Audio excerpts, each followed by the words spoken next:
Intatheli yezulu Prophet Zoe unilethela letingemazubela letiphuma etinkantolo.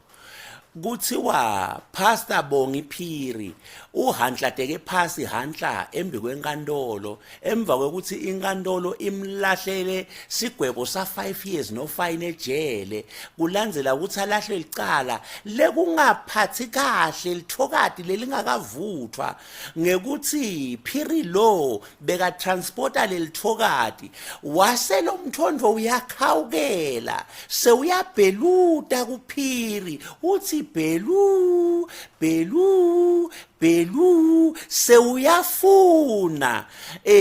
ngekusho kwembiko kuthiwa ke Phiri ke ubese ulahla Similo wase uyalikhotha lelithole alikhotha lamalipsi lithole laze lathamba lathi bhece lalalisemehlo ngekusho kwalombiko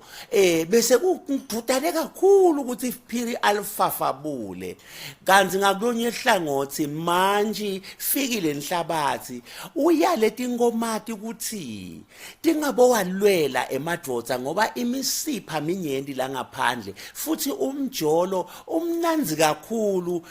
kunemshado ukhuluma lamagama nje ulahlela sigwebo kufikile gama lokuthiwa udibile mastandi kanye na girlfriend wendvodza yakhe amen.